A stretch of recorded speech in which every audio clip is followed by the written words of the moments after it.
Hello students, how are you all? I hope you all are fine and healthy. So children, today we are going to study about the food we eat and its preservation. So let's start the chapter. We should eat fresh and clean food. It means that the food must be stored and handled properly. If the food is not packed properly, it gets spoiled. It also gets spoiled when exposed to moisture. Such food is unfit and should not be eaten. बच्चों हमें हमेशा fresh और clean food ही खाना चाहिए. ठीक है, food को हमेशा आप देखो प्रॉपर्ली उसको पैक करके रखो. ठीक है, जितना आपको खाना है आप उतना ही खाओ, बाकी का क्या होता है आप उसको फ्रिज में रख दो. अगर आप फूड को प्रॉपर्ली पैक नहीं रखोगे तो क्या होगा, वो जल्दी ख़राब हो जाएगा. कभी कभी आपने देखा होगा कि जो फूड जो होता है ख़राब हो जाता है मॉइस्चर की वजह से. जैसे कि आप फ्रूट जो होते हैं कहाँ रखते हो, फ्रिज में रखते हो, लेकिन कभी कभी आप देखते हो कभी फ्रूट गलती से बाहर छूट जाते हैं तो उससे क्या होता है, उसमें क्या आ जाता है, मॉइस्चर आ जाता है. मॉइस्चर की वजह से में क्या लग जाता है, कीड़े लग जाते हैं. ठीक है, उससे वो फ्रूट जो होते हैं ख़राब हो जाते हैं, सड़ जाते हैं. तो ऐसे फ्रूट्स हमें नहीं खाने चाहिए. Spoiled food. Some common signs of spoiled food are change in colour, taste, smell and texture. अब फूड कैसे स्पॉइल हुआ हमें कैसे पता चलेगा? कभी कभी क्या होता है, हमें उसके जो कलर होता है उसके चेंज होने से भी पता चल जाता है. ठीक है, जैसे मान लो एप्पल होता है, एप्पल जो फ्रेश होता है वो कौन से कलर का होता है, रेड कलर का होता है. लेकिन जैसे जैसे वो सड़ता है, ख़राब होता है, तो उसका कलर जो होता है वो धीरे धीरे क्या होता है, येलो होता है, येलो से वाइट और फिर धीरे धीरे वो ब्लैक हो जाता है. उसकी जो होती है स्मेल आने लग जाती है, उसका टेक्स्चर जो होता है वो भी बदल जाता है. Reasons for food spoilage. अब रीज़न क्या है फूड के ख़राब होने के, ये हम पढ़ लेते हैं. Microbes are the small living organisms which are not visible to the naked eye. These are present everywhere. If the food is left uncovered, they settle on it and release chemicals. As a result, the food gets spoiled. Bacteria, yeast, and molds are the microbes that spoil the food. बच्चों छोटे छोटे microbes होते हैं, जैसे bacteria होता है, yeast होता है, मोल्ड्स होते हैं. ये क्या करते हैं, ये छोटे छोटे लिविंग ऑर्गेनिजम्स होते हैं जो हमारे को नज़र नहीं आते. ठीक है, और ये इतने छोटे होते हैं जो कि हमारे फूड को ये इजीली क्या करते हैं, ख़राब करते हैं. और ये इन्वायरमेंट में हर जगह होते हैं. वो एयर में भी हो सकते हैं, वाटर में भी हो सकते हैं, आपका जो टेबल है उसमें भी हो सकते हैं, जहाँ पे आप फूड रखते हो जिस बास्केट में उसमें भी हो सकते हैं. इसीलिए कहा जाता है कि फूड को कभी भी अनकवर्ड खुला नहीं छोड़ना चाहिए और कहीं भी ऐसे ही नहीं रख देना चाहिए. इससे क्या होता है, उसमें क्या होता है, केमिकल रिलीज़ होते हैं जिसकी वजह से उसमें ये छोटे छोटे माइक्रोब्स या फिर बैक्टीरिया लग जाते हैं और ये हमारे फूड को क्या करते हैं, ख़राब कर देते हैं. Enzymes are the chemicals present in food. These help to ripe the fruits and vegetables. However, if these raw fruits and vegetables are not consumed or stored properly, enzymes continue to act and override the fruits and vegetables, making them unfit for eating. Enzymes भी क्या है, ये आपका एक chemical होता है present किसमें, आपके फूड में. ठीक है, अब क्या करते हैं, ये आपके फूड को, फ्रूट्स एंड वेजिटेबल्स को क्या करते हैं, सड़ाने में, मतलब उनको राइप करने में हेल्प करते हैं. ठीक है, पहले तो वो पकाते हैं और पकाते पकाते उसको क्या करता है, ख़राब भी कर देता है. अगर आप अपने फ्रूट्स एंड वेजिटेबल्स को टाइम पे नहीं खाओगे तो वो क्या होगा, ख़राब हो जाएंगे. इसलिए कहा जाता है कि उनको अच्छे से क्या करना चाहिए, पहले तो अच्छे से उसको खाना चाहिए धो करके, और उसको अच्छे से आपको क्या करना चाहिए. अगर आपने मान लो बहुत सारे एप्पल्स आप लेके आए हो, आपको एक ही एप्पल एक दिन में खाना है, तो बाकी के एप्पल आप क्या कर सकते हो, अच्छे से उनको पैक करके स्टोर करके रख सकते हो. क्योंकि ये जो एंजाइम्स होते हैं ये आपके फ्रूट को ओवरराइप कर देते हैं और फिर वो अनफिट हो जाते हैं खाने के लिए, मतलब आप उसको नहीं खा सकते. Insects and rodents include ants, house flies, mosquitoes, etc., as well as rats, mice, etc. Both insects and rodents eat the food and drop their excreta on the food, making it unfit for eating. अब बहुत सारे ऐसे insect होते हैं, ऐसे छोटे छोटे जानवर होते हैं, मान लो जैसे रैट्स हो गए. ठीक है, ये सब क्या करते हैं, ये सब आपके फूड को खाते हैं. ठीक है, अगर आपने उनको खुला छोड़ा है और आप उन पर ध्यान नहीं रख रहे हो तो ये क्या करते हैं, आपके फूड को खाते हैं और फिर उसमें क्या छोड़ देते हैं, अपना एक्सक्रीटा छोड़ देते हैं और वो फूड जो होता है वो फिर क्या हो जाता है, ख़राब हो जाता है और अनफिट हो जाता है खाने के लिए। Environmental factors include air that contain oxygen helping microbes to grow. Moisture provides a favorable environment for microbes to grow and temperature, whether too high or low causes food spoilage. अब जो weather होता है, environment होता है, वो भी एक main factor होता है हमारे फूड को ख़राब करने में, ठीक है। अगर आपके एयर में मॉइस्चर है तो उसके थ्रू भी क्या होगा, आपका जो फूड है वो ख़राब हो सकता है, ठीक है, क्योंकि माइक्रोब जो होते हैं वो लो टेम्परेचर में ग्रो करते हैं, इसलिए वो आपके फूड को स्पॉइल कर सकते हैं। Spoiled food a health hazard. Consuming spoiled food can be very dangerous. It can cause various health problems such as loose motions, vomiting, nausea, fever, etc. The symptoms may vary from person to person. अब आप सोचोगे कि जो spoiled food है उसको खा करके क्या होता है, तो आप ये जानोगे अगर आप एक स्पॉइल्ड फूड खाते हो तो वो बहुत ही क्या होता है, डेंजरस होता है, क्योंकि आपके बॉडी में बहुत सारे जर्म्स चले जाते हैं, बहुत सारे कीटाणु चले जाते हैं जो कि आपकी बॉडी को क्या बनाते हैं, बीमार बनाते हैं। आपको लूज मोशंस हो सकते हैं, वॉमिटिंग हो सकती है, नोजिया, फीवर तक हो सकता है, ठीक है। ये डिपेंड करता है पर्सन टू पर्सन, मतलब हर किसी को ये सब चीज़ें नहीं होती, अलग अलग पर्सन पे अलग अलग चीज़ें अफेक्ट करती है। Food preservation. We can prevent food from getting spoiled by preserving it. Food preservation makes it easy to store food for a long time without cutting it. अब फूड प्रिजर्वेशन क्या होता है, फूड प्रिजर्वेशन जो होता है वो आपके food को क्या करता है, प्रिवेंट करता है, बचा करके रखता है स्पॉइल होने से, ठीक है। फूड प्रिजर्वेशन जो होता है वो क्या करता है, आपकी स्टोरेज को ईजी बनाता है, मतलब फूड स्टोरेज को क्या बनाता है, ईजी बनाता है लंबे समय तक। Do you know one of the most common methods for preserving foods today is to enclose them in a sterilized container. अगर आप अपने फूड को चाहते हो कि वो ख़राब ना हो, उसको प्रिजर्व करके रखना चाहते हो, तो आप उसको स्टेरलाइज कंटेनर में रख सकते हो बंद करके। Method of food preservation. अब आप अपने फूड को कैसे प्रिजर्व करके रख सकते हो। Some of the methods for food preservation are as follows. सबसे पहला है drying. It is one of the oldest methods of food preservation practiced since the olden times. The food stuff are left to dry in the sun. The sun's heat removes water content and make them dry. As a result, microbes do not grow on these food stuffs. Some of the foods preserved by sun drying are peas, mushrooms, papads, fish, dates, apricots, bananas, pears, etc. This is an easy and cheap method. बस जो सबसे पहला जो method है वो है drawing का, ठीक है। ये सबसे पुराना मेथड है फूड प्रिजर्वेशन का। आप अपनी दालें सबसे पहले क्या करते हो, उसको सुखाते हो, ठीक है। जितने भी आपके ड्राई फ्रूट्स होते हैं उनको क्या करते हैं, हम सबसे पहले सुखाते हैं, किसमें, सनलाइट में। फिर उनको क्या करते हैं, डब्बों के अंदर स्टोर करके रखते हैं। सनलाइट से क्या होता है, उनके अंदर जितना भी मॉइस्चर होता है, जितना भी पानी होता है, वो क्या हो जाता है, ड्राई हो जाता है। अगर उनके अंदर मॉइस्चर ही नहीं रहेगा तो उनके अंदर कीड़े भी नहीं पनप पाएंगे। तो इसलिए ये कहा जाता है ड्राइंग एक अच्छा मेथड है अपने खाने को प्रिजर्व करके रखने का, ठीक है। अब बहुत सारे ऐसे फूड्स हैं जैसे पीस हो गया, मशरूम हो गया, पापड़ हो गया, फिश होगी, डेट्स और बाकी जितने भी हमारे ड्राई फ्रूट्स हो गए, उनको हम क्या करते हैं, उनको हम सबसे पहले सुखाते हैं, फिर उनको क्या करते हैं, स्टोर करके रखते हैं। इसीलिए ड्राइंग को इजी मेथड कहा जाता है, चीप मेथड कहा जाता है। आप ये घर पे भी कर सकते हो और आपने शायद अपनी मम्मी को भी ये करते हुए देखा है, ठीक है। जैसे बहुत सारे मसाले होते हैं, उनको क्या करते हैं, सबसे पहले मम्मी लोग क्या करते हैं, धूप में सुखाती हैं, फिर उनको डब्बों में रखती है। इससे क्या होता है, उनका मॉइस्चर पूरा चला जाता है और फिर उनमें कीड़े लगने की संभावना बहुत कम हो जाती है। नेक्स्ट है हमारा refrigeration.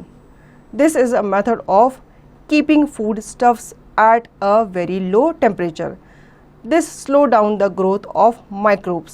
As a result, the food stuffs are prevented from getting spoiled. Cooked food, cheese, milk, butter, fruits and vegetables should be kept in the refrigerator. Fish and meat can be stored in deep freezer for months. बच्चों अब हम अपने खाने को fridge करके भी रखते हैं, फ्रीज़र में भी रखते हैं, ठीक है। अब घरों में आपने देखा होगा हर घर में फ्रिज होते हैं, उसमें क्या होता है आप अपने खाने को लो टेम्परेचर में क्या करते हो, रखते हो फ्रिज के अंदर। इससे क्या होता है जो माइक्रोब्स होते हैं उनकी ग्रोथ जो होती है वो कम हो जाती है। मतलब आपने देखा होगा जो फ्रूट आप फ्रिज के अंदर रखते हो और जो फ्रूट आप फ्रिज के बाहर रखते हो उसमें आपने कंपेयर करोगे तो आपने देखा होगा वो जो फ्रिज के अंदर जो फ्रूट रखा होता है वो जल्दी ख़राब नहीं होता, जबकि जो फ्रूट आपने बाहर रखा है वो जल्दी क्या हो जाता है, ख़राब हो जाता है, क्योंकि उसमें जो कीड़े हैं, माइक्रोब्स हैं या बैक्टीरिया वो जल्दी लग जाते हैं। इसलिए हम अपने फ्रूट को या कुक फूड को कहाँ रखते हैं, फ्रिज के अंदर रखते हैं, ठीक है। इसी तरह से कहा जाता है मिल्क जो होता है सबसे जल्दी ख़राब होता है, स्पॉइल होता है, और चीज़ जितने भी मिल्क से बनी हुई आइटम होते हैं उनको भी हमें कहाँ रखना चाहिए, फ्रिज में रखना चाहिए, क्योंकि ये जल्दी ख़राब हो जाते हैं। साथ ही साथ अपने फ्रूट्स और वेजिटेबल्स को भी हमें फ्रिज के अंदर ही रखना चाहिए। इसी तरह से जो फ़िश होती है और जो मीट होता है उसे भी हमें डीप फ्रीज़र में ही रखना चाहिए। Canning, in this method the food stuffs is stored in airtight sterilized tin cans. Since no air or moisture can enter, the food remains safe for eating. Fruits, vegetables, jam, etc. are preserved in this way. Tinned foods last longer. अब Canning क्या होता है, ये भी एक method है जिसके through आप क्या करते हो, अपने फूड स्टफ़ को एयर टाइट कंटेनर्स के अंदर पैक करके रखते हो, ठीक है। उनको क्या कहते हैं हम, स्टेरलाइज टिन कैंस होते हैं जिनके अंदर हम अपने फूड को स्टोर करके रखते हैं। इसमें भी क्या होता है, अगर आपका जो एक कंटेनर है एयर टाइट है, उसके अंदर एयर नहीं है, तो उसके अंदर भी संभावना है कि कीड़े उसके अंदर नहीं आ सकते, ठीक है। इसी तरह से हम अपनी वेजिटेबल्स को, फ्रूट्स को, जैम को एयर टाइट कंटेनर के अंदर रखते हैं। इससे क्या होता है वो प्रिजर्व रहते हैं बहुत टाइम तक। Vacuum packing, this involves packing food stuffs in airtight packets. As there is no air, the growth of microbes is prevented. The food stuffs are able to retain their freshness. Foods such as vegetables, meats and cheese are stored by this method.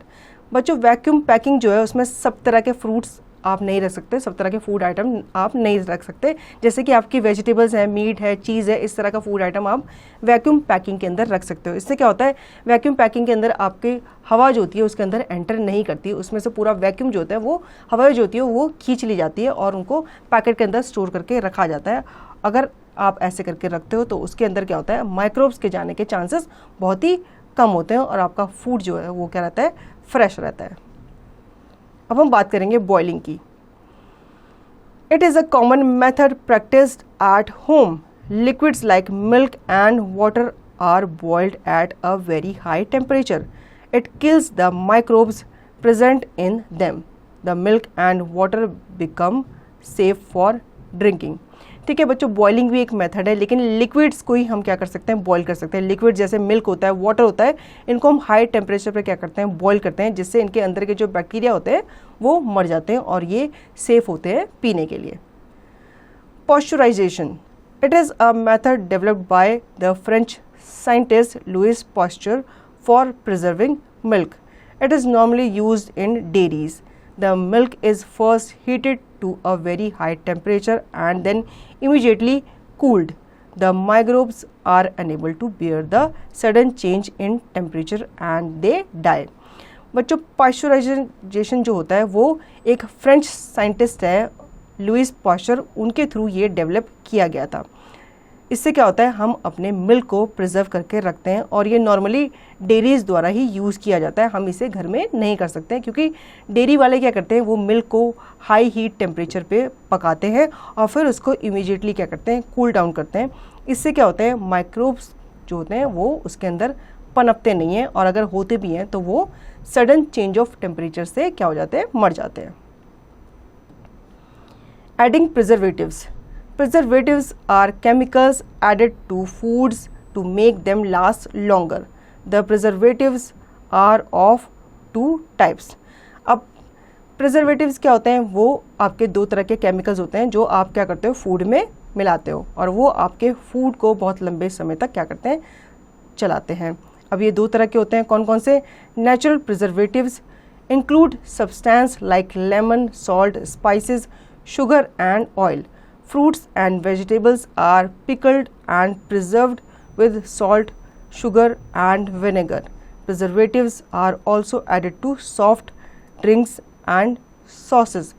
सबसे पहला इसमें आता है natural preservatives, जिसमें आपके lemon, salt, spices आते हैं, ठीक है। शुगर और ऑयल भी क्या होते हैं, आपके नेचुरल प्रिजर्वेटिव्स होते हैं, ठीक है। बहुत सारे आप फ्रूट्स और वेजिटेबल्स को क्या करते हो, कट करके उनको मसालों के साथ विनेगर मिला करके एक साथ रखते हैं, जिसको हम क्या कहते हैं, अचार कहते हैं, ठीक है। इससे क्या होता है, ये सब चीज़ें आप मिलाते हो तो आपका अचार जो है वो ख़राब नहीं होता और आप लंबे समय तक उसको क्या कर सकते हो, खा सकते हो। ये भी कहा जाता है कि प्रिजर्वेटिव्स जो होते हैं वो हम अपने सॉफ्ट ड्रिंक्स और सॉसेज में भी मिलाते हैं, ताकि वो भी हम लंबे समय तक यूज़ कर सकें। Chemical preservatives include chemicals like sodium benzoate and sodium metabisulfite that are added to food stuffs like jams, jellies, squashes and pickles. ठीक है। अब कुछ केमिकल प्रिजर्वेटिव्स भी होते हैं जिनको हम अपने फूड स्टफ में ऐड करते हैं। कौन कौन से हैं, जैम में हम मिलाते हैं, जेलीज में मिलाते हैं, स्क्वैशेस में मिलाते हैं और कभी कभी पिकल्स में भी मिलाते हैं, ताकि ये लंबे समय तक सही रहें और इनको लंबे समय तक खाया जा सके। Let me answer, do you waste food? क्या आप फूड वेस्ट करते हो? Have you ever had extra food on your plate? क्या कभी आपने एक्स्ट्रा फूड अपने प्लेट में निकाला है, मतलब आपने जितना खाना हो उससे ज़्यादा फूड अपनी प्लेट में कभी निकाला है? Do you know a healthy diet is made up from a variety and balance of different foods and drinks. बच्चों, एक हेल्दी डाइट उसे कहा जाता है जिसमें वैरायटी ऑफ फूड होता है और एक बैलेंस होता है सारे के सारे फूड आइटम्स का। Advantages of food preservation. अब फूड प्रिजर्वेशन के फ़ायदे क्या हैं ये हम जान लेते हैं। It takes care of the excess produce thereby decreasing food wastage. For example, every year a lot of mangoes are grown. Even after consuming fresh, still some quantity is left. These mangoes can be preserved by making mango pickles, मुरब्बा, चटनी, आम पापड़ etcetera. ठीक है। अब हम food को कैसे preserve कर सकते हैं, इसका एडवांटेज यहाँ पे दिए गए हैं। जैसे कि हर साल ये बताया गया है कि बहुत सारे मैंगोज जो होते हैं वो ग्रो होते हैं। ठीक है। अब लोग इतने सारे मैंगोज तो नहीं खा सकते हैं, मतलब खाते हैं, मार्केट्स में जाते हैं, बिकते हैं, लेकिन उसके बाद भी बहुत सारे मैंगोज जो हैं वो बच जाते हैं। तो उनका हम क्या बनाते हैं, उनका हम अचार बनाते हैं, मुरब्बा बनाते हैं, चटनी या आम पापड़ बना के उनको फिर से मार्केट में बेचते हैं। It adds variety to our meal. For example, eating papad और pickle along with meal makes it more tasty. ठीक है। ये हमारे मील में जो है वो वैरायटी ऐड करता है। जैसे कि अब हम बार बार तो हर सीज़न में मैंगो तो नहीं खा सकते, तो हम क्या करते हैं, हम पापड़ खा सकते हैं, हम अचार के रूप में खा सकते हैं। उससे क्या होता है, वो हमारे खाने को बहुत ही ज़्यादा टेस्टी बनाता है। The food stuffs can be sent even to those areas where they can not be grown such as desert and hilly area. ठीक है। फूड स्टफ, जैसे कि अब मैंगो की बात कर लो, मैंगो जो होता है वो डेजर्ट एरिया या हिली एरिया में ग्रो नहीं करता, तो हम ऐसे एरिया में भी उनको क्या करते हैं, पहुंचा सकते हैं, जिससे क्या होगा, वहाँ के लोग भी उसे खा सकें। The preservation reduces bulk storage and makes transportation easy. Preservation जो होता है वो क्या करता है, बल्क स्टोरेज को रिड्यूस करता है और ट्रांसपोर्टेशन में भी ईजी होता है। The preservation enables us to get fruits and vegetables even in off season. अगर हम प्रिजर्व करके रखते हैं फूड को या किसी फ्रूट या वेजिटेबल को, तो वो हमें उस सीज़न में भी अवेलेबल होता है जिस सीज़न में वो उगता नहीं है। The food stuffs stay fresh and in consumable state for a longer period of time. ठीक है। अगर आप किसी फूड स्टफ को क्या करते हो, प्रिजर्व करके रखते हो, तो बहुत टाइम तक वो क्या रहता है, फ्रेश रहता है और उसे आप कंज्यूम भी कर सकते हो even after a long period of time, मतलब बहुत टाइम के बाद भी या बहुत टाइम तक भी आप उसको खा सकते हो। Food wastage must be prevented. अब हमें फूड वेस्टेज को रोकना चाहिए। कैसे? In our country there are many people who are poor, as a result they do not get enough food to eat. This includes children as well, as they do not get adequate food. They suffer from various diseases. Most of the children die at an early age due to scarcity of food.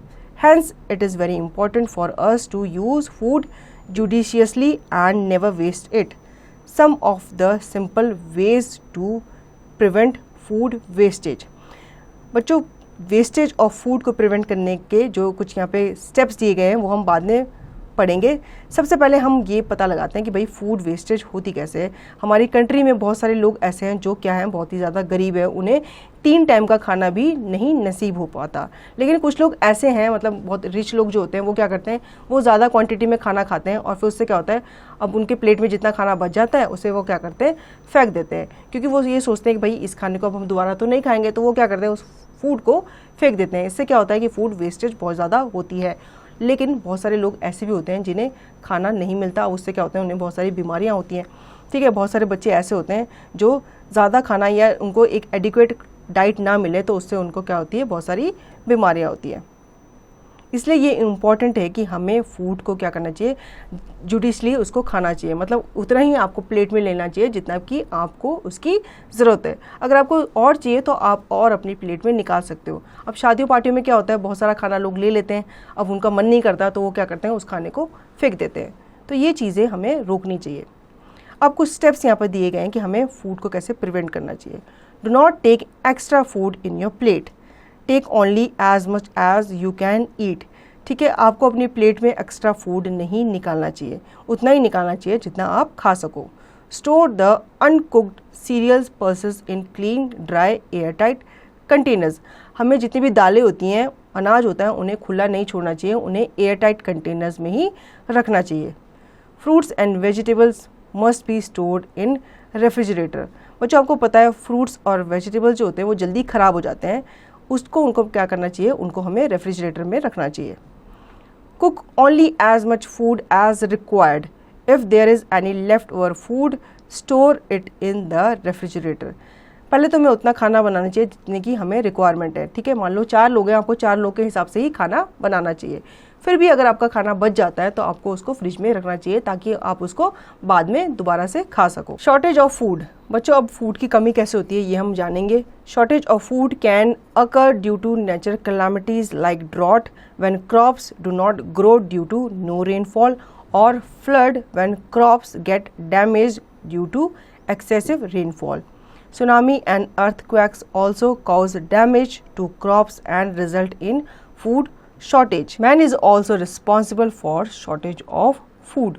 बच्चों, जितनी भी natural calamities होती हैं, जैसे अकाल पड़ता है, बाढ़ आती है, उसकी वजह से क्या होता है, फसल पे असर पड़ता है। ठीक है, बाढ़ आती है तो उसमें क्या होता है, एक्सेस पानी की वजह से अनाज जो है ख़राब हो जाता है, और सूखा पड़ता है तो उसमें क्या होता है, आपका जो अनाज है वो सूख जाता है, ढंग से ग्रो नहीं करता। बहुत सारी ऐसी होती हैं नेचुरल कैलामिटीज, जैसे सुनामी, अर्थक्वेक, वो भी क्या करती हैं, हमारी क्रॉप को ख़राब करती है, डैमेज करती है, जिस वजह से फूड की क्या होती है, शॉर्टेज हो जाती है। और मैन को भी रिस्पॉन्सिबल माना जाता है शॉर्टेज ऑफ फूड के लिए। अब कैसे, ये हम आगे पढ़ेंगे। When there is a shortage of food, some greedy traders store food grains so that they can be sold at higher price. This further causes an artificial shortage. Wasting food at home and in parties also creates food shortage. Improper storage can lead to food getting spoiled. बच्चों, बहुत सारे ऐसे व्यापारी होते हैं, traders होते हैं, वो क्या करते हैं, वो अनाज को छुपा लेते हैं। ठीक है, फिर वो क्या करते हैं, उसको हायर प्राइस में बेचते हैं। इस वजह से क्या होता है, आर्टिफिशियल शॉर्टेज जो होती है वो जनरेट होती है। कभी कभी हम शादियों और पार्टियों में क्या करते हैं, बहुत सारा खाना जो होता है वो वेस्ट करते हैं। ठीक है, इस वजह से भी वो क्या होती है, फूड की शॉर्टेज होती है। कभी कभी हम खाने को इनप्रॉपर तरीके से स्टोर करके रखते हैं, जिससे जो खाना है वो स्पॉइल हो जाता है। मान लो आपसे कहा जाता है कि खाना फ्रिज में रखो, लेकिन आप उसको बाहर रखते हो तो उससे भी क्या होता है, खाना ख़राब हो जाता है। अब खाना ख़राब हो जाता है तो आप उसको दोबारा तो नहीं खाओगे, आप उसको कूड़े में ही फेंकोगे, तो उससे वो क्या हो रहा है, खाना जो है वो खराब हो रहा है। Diet and diseases. The body needs adequate and healthy food to grow and function normally.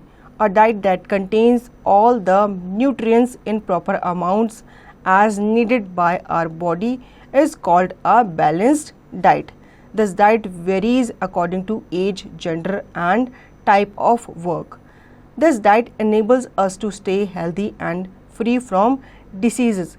If the body does not get the right kind of nutrients, it becomes weak. The person starts showing symptoms of a diseases The diseases that occur due to the shortage or deficiency of nutrients in the diet are called the deficiency diseases. These can be corrected if the missing nutrient is added to the diet. The table given below shows the deficiency diseases caused due to the lack of different nutrients and the sources to get those nutrients. बच्चों हमें हमेशा क्या लेनी चाहिए, एक balance diet लेनी चाहिए जिसमें सब कुछ इंक्लूड होना चाहिए, आपके फ्रूट्स वेजिटेबल्स भी, मिल्क भी, ठीक है, एग्स भी, और सारे के सारे जितने भी सीरियल्स हैं, अनाज है, वो भी हमें लेना चाहिए. इसीलिए उसे क्या कहा जाता है, बैलेंस डाइट कहा जाता है. अगर आप प्रॉपर अमाउंट में खाना नहीं खाओगे तो उससे क्या होगा, बहुत सारी डिसीजेज जो है वो आपको लग जाएगी. हर एज का, हर जेंडर का इंसान जो होता है अपने अपने हिसाब से अपनी डाइट लेता है, ठीक है. मान लो छोटे बच्चे जो होते हैं वो क्या करते हैं, वो एक चपाती खाते हैं, बड़े बच्चे थोड़े से ज़्यादा खाते हैं, और जो आदमी लोग होते हैं, मैन लोग होते हैं, वो थोड़ा ज़्यादा अमाउंट में खाना खाते हैं, ठीक है. तो आपका साइज़ मैटर नहीं करता, आपका मैटर जो करता है वो आपके ऑल न्यूट्रिएंट्स, जो प्रोटीन्स होते हैं जो आपके खाने में होते हैं, वो डिपेंड करता है. छोटे बच्चों को कहा जाता है कि वो दूध ज़्यादा लें ताकि जो उनके टीथ आते हैं उसके लिए वो स्ट्रॉन्ग बने, उनकी बोन स्ट्रॉन्ग बने, ठीक है. इसी तरह से आपको अलग अलग खाना खाना चाहिए, फ्रूट्स वगैरह खाना चाहिए, हर चीज़ आपको बैलेंस अमाउंट में लेनी चाहिए. अगर आप बैलेंस अमाउंट में सारी चीज़ें नहीं खाओगे तो आपको क्या होगा, डेफिशिएंसी डिसीज़ेज हो सकती है. क्योंकि ऐसा कहा जाता है कि आपके खाने में अगर ये चीज़ शॉर्ट हो, उसकी डेफिशिएंसी हो न्यूट्रिएंट की, तो आपको ये डिसीज़ेज हो सकती है. इसीलिए आपको कहा जाता है कि प्रॉपर्ली सारी डाइट लेनी चाहिए, ठीक है. अब यहाँ पे आपको एक टेबल दी गई है जिसमें आपको बहुत सारे डिफरेंट न्यूट्रिएंट्स दिए गए हैं जिनके डेफिशिएंसी से आपको क्या हो सकते हैं, बहुत सारी डिसीजेज हो सकती है. तो जान लेते हैं हमें किस न्यूट्रिएंट से क्या क्या चीज़ें मिलती है. Nutrients, deficiency diseases, symptoms, sources. Vitamin A, night blindness, cannot see well in dim light. Green leafy vegetables, carrots, papayas, yellow pumpkin and milk. बच्चों विटामिन ए जो है वो हमें किससे मिलता है, ग्रीन लीफी वेजिटेबल से मिलता है, कैरेट से मिलता है, पपाया, येलो पम्पकिन और मिल्क से मिलता है. अगर ये हमें प्रॉपर अमाउंट में ना मिले तो हमें नाइट ब्लाइंडनेस हो सकती है, मतलब हमें रात को दिखना कम हो जाएगा या बिल्कुल ही बंद हो जाएगा, ठीक है. इसके सिम्टम्स क्या होते हैं, आपको रात में दिखना कम हो जाता है. नेक्स्ट है हमारा vitamin B, beri, swollen joints, thin and weak body, green leafy vegetables, whole grain, fruits and milk. अब विटामिन बी जो है वो हमें किससे मिलता है, ये भी हमें हरी सब्जियों से मिलता है, होल ग्रेन से मिलता है, फ्रूट और मिल्क से मिलता है, ठीक है. अगर ये हमें ना मिले प्रॉपर अमाउंट में तो हमें बेरी जैसी डेफिशिएंसी डिसीज़ हो सकती है. अब इसमें क्या होता है, इसमें आपके जॉइंट्स जो होते हैं वो फूल जाते हैं और आपकी बॉडी जो है वो थिन और वीक हो जाती है. Vitamin C, scurvy, bleeding gums and weakness, lemons, oranges and tomatoes. Vitamin C जो है वो हमें लेमन से मिलता है, ऑरेंजेस से मिलता है और टमाटोज से मिलता है, मतलब जितने भी खट्टे फ्रूट्स और वेजिटेबल्स होते हैं उससे हमें विटामिन सी मिलता है. अगर ये हमें प्रॉपर अमाउंट में ना मिले तो हमें स्कर्वी हो सकता है, ठीक है. हमारे गम्स जो हैं वो ब्लीड कर सकते हैं, मतलब हमारे जो गम्स होते हैं, मसूड़े होते हैं, उसमें से खून आ सकता है और वो वीक भी हो सकते हैं. Vitamin D and calcium, rickets, weak bones, sunlight, milk, egg yolk, fish. Vitamin B जो होता है वो हमें किससे मिलता है, सनलाइट से मिलता है, मिल्क से मिलता है, एग योक और फिश से मिलता है. अगर ये हमें प्रॉपर अमाउंट में नहीं मिले तो हमें रिकेट्स जैसी बीमारी हो सकती है और हमारे बोन्स जो हैं वो वीक हो सकते हैं. इसलिए हमें कैल्शियम और विटामिन डी के लिए milk, sunlight, egg yolk, fish वगैरह लेनी चाहिए. Iron, anaemia, weakness, loss of weight and appetite, meat, green leafy vegetables and milk. Iron जो होता है वो हमें हरी सब्जियों से मिलता है, मीट से मिलता है और मिल्क से मिलता है. और ये हमें ना मिले प्रॉपरली तो हमें एनीमिया हो सकता है, खून की कमी हो सकती है, ठीक है. वीकनेस हो सकती है, loss of weight and appetite, मतलब हमें भूख कम लगना, हमारा वज़न गिर सकता है और वीकनेस हो सकती है. Iodine, goitre, swelling in the neck gland, iodise, salt, milk and eggs. Iodine जो होता है वो हमें किससे मिलता है, आयोडाइज नमक से मिलता है, दूध से मिलता है और अंडों से मिलता है. अगर ये हमें प्रॉपरली ना मिले तो हमें ग्वाइटर हो सकता है. और ये कैसे होता है, ये हमारे नेक, जो हमारा नेक का ग्लैंड होता है उसमें क्या हो जाती है, स्वेलिंग हो जाती है. Protein, kwashiorkor, tiredness, swelling, pulses, meat and eggs. Protein जो होता है वो हमें दालों से मिलता है, मीट्स और एग से मिलता है, ठीक है। और अगर ये हमें प्रॉपरली ना मिले तो हमें क्वाशियोरकर जैसी बीमारी हो सकती है, और इसके सिम्टम्स क्या है, हमें टायर्डनेस रहेगी या फिर स्वेलिंग रहेगी। Let's summarise. Food items like fruits, vegetables, meat and dairy products get spoiled very fast।